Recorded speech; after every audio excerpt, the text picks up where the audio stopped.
What happens when the world's richest man disguises himself as a homeless nobody to test society's kindness? The shocking truth he uncovers will leave you questioning everything. Elon Musk sat in his sprawling office, staring out the window as the Los Angeles skyline shimmered under the afternoon sun. His mind wasn't on the latest SpaceX launch or Tesla's quarterly performance. No, today was different. He had been scrolling through news articles about inequality, stories of people slipping through society's cracks, and a particular headline caught his attention. Do luxury hotels really treat everyone equally? A seed of curiosity planted itself firmly in his mind. Elon wasn't someone who just wondered, he acted. And this time, his action would take him far from the world of billion-dollar boardrooms. He wanted to see it for himself, to experience life from the other side. The idea felt both outrageous and thrilling. Go undercover as a homeless man and walk into one of the country's most prestigious hotels. Elon's assistants were baffled when he casually mentioned his plan. But why? One of them asked cautiously. Elon smiled.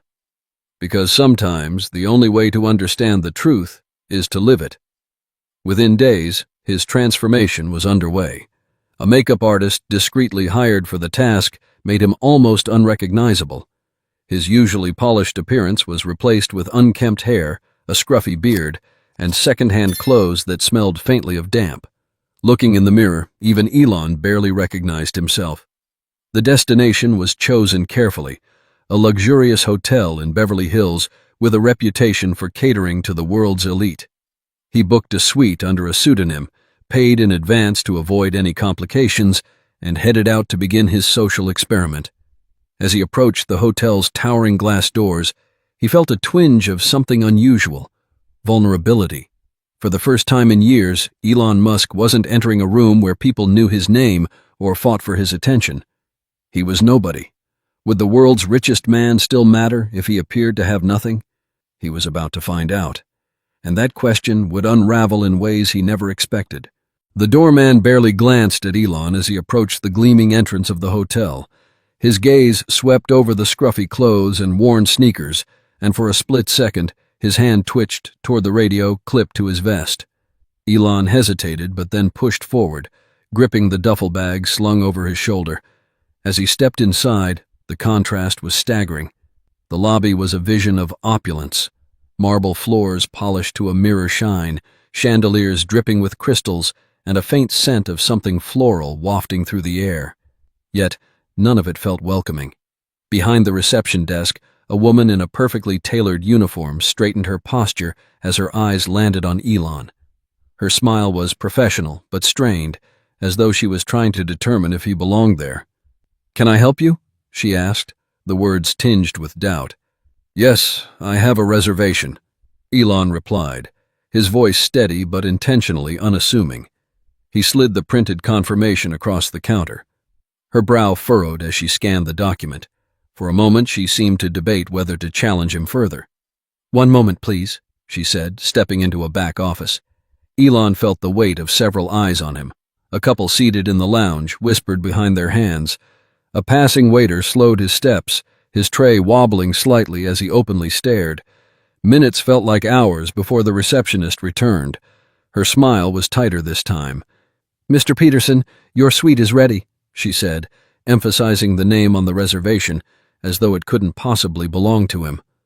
As he followed the bellhop to the elevators, Elon noted the sidelong glances and hushed murmurs trailing behind him. The judgment in the air was almost palpable.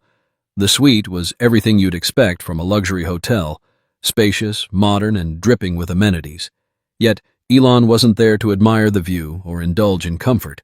He set down his bag, grabbed a small notebook, and jotted down his first impressions. "First contact, hesitation, judgment, reluctance to engage," he wrote. Elon knew the next phase of his experiment would reveal much more. He would interact with staff in different roles, housekeeping, room service, even management, and observe how their treatment varied. His focus sharpened, but nothing could have prepared him for what happened next. The next morning, Elon ventured out of his suite, deliberately dressed in the same rumpled clothes from the day before. His first stop was the hotel cafe. The hostess's welcoming smile faltered when she saw him approach. table for one?" he asked, trying not to let her reaction bother him. "Of course," she replied, forcing politeness, though her eyes darted toward the manager hovering nearby. She led him to a table near the back, far from the picturesque window views reserved for more presentable guests. Elon sat silently, observing the room. Waiters buzzed around other tables with practiced charm, their voices warm and inviting. At his table, the service was notably slower. The waiter seemed to forget his coffee order until Elon politely reminded him. As he sipped the lukewarm drink, Elon wrote in his notebook, "Warmth proportional to perceived wealth." Later that afternoon, Elon decided to test the concierge. Standing near the desk, he overheard an exchange with a well-dressed couple. The concierge was all smiles, bending over backward to accommodate their request for last-minute dinner reservations at a high-end restaurant. When it was Elon's turn, the energy shifted. "Yes?" the concierge asked, barely glancing up from his computer. "I was wondering if you could recommend a nearby restaurant," Elon said. The man sighed audibly, his tone clipped. "There's a diner down the block. Affordable."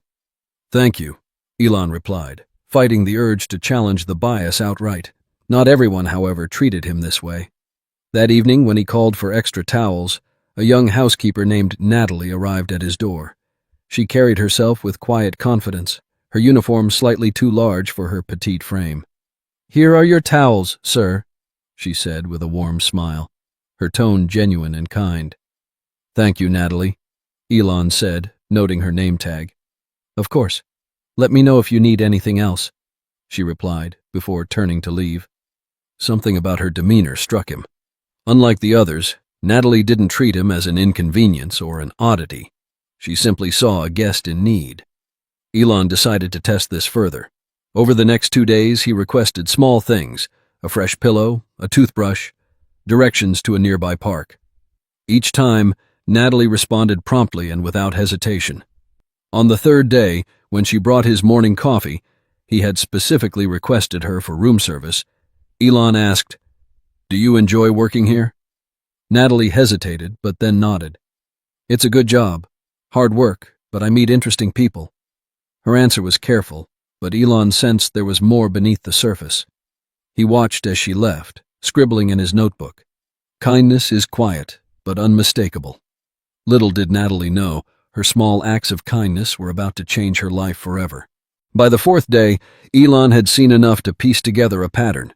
The opulent facade of the hotel masked a clear divide in how people were treated based on their appearance. Most of the staff, from the receptionists to the concierge, operated with a transactional coldness, as if kindness were reserved for those who looked the part. Natalie, however, continued to stand out. That evening, when Elon crossed paths with her in the hallway, he struck up another conversation. "You're always so polite," he said, his voice casual but curious. Natalie shrugged modestly. "It's how I was raised. My mom always said you should treat everyone with respect, no matter who they are." Her words lingered with him. They were simple, yet they carried a weight that contrasted starkly with the shallow interactions he'd experienced elsewhere in the hotel. Later that night, while reviewing his notes, Elon decided to push the experiment further. He purposely left his room in disarray, towels on the floor, coffee spilled on the desk. When Natalie arrived for housekeeping the next morning, she didn't flinch.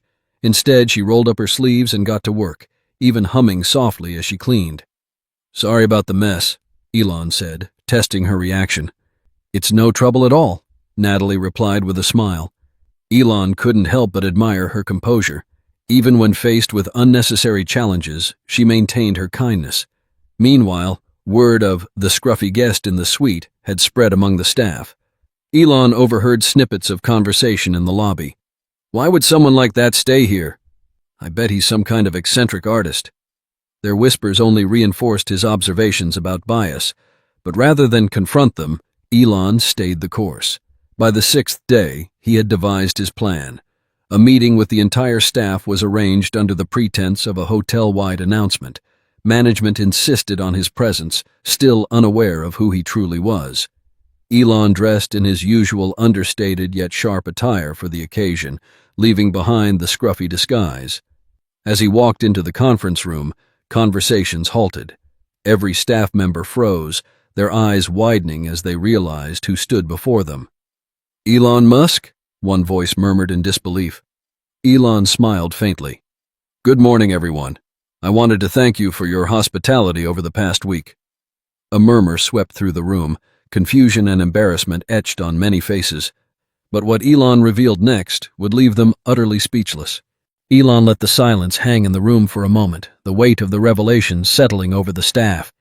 Then he began speaking, his tone calm but purposeful. "For the past week I've been staying here, though not as myself." He gestured toward a photograph displayed on the projector screen, showing him in his scruffy disguise.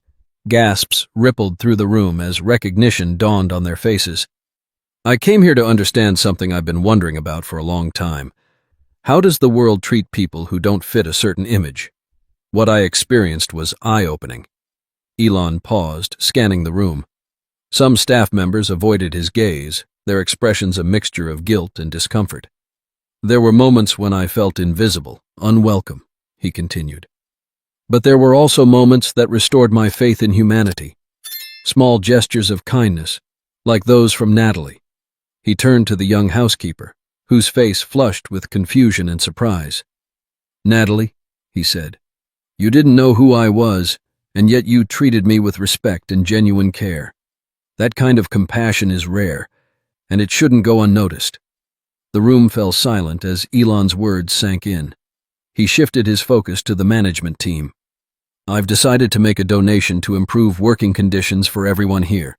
That includes better wages, expanded health benefits, and opportunities for growth within the organization." Applause erupted, though some clapped hesitantly, unsure if their earlier behavior might have cost them goodwill. Then Elon turned back to Natalie.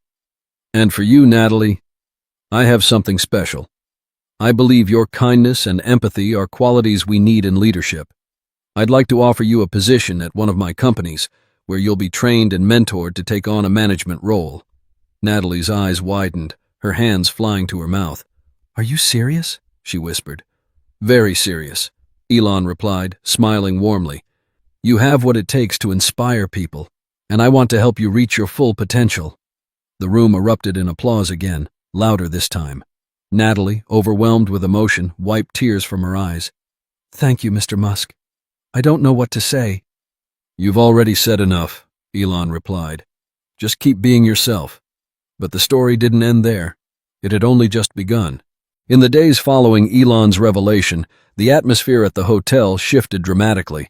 Conversations that had once been filled with judgment were replaced with reflection. Staff members who had overlooked their biases began treating every guest with a renewed sense of respect.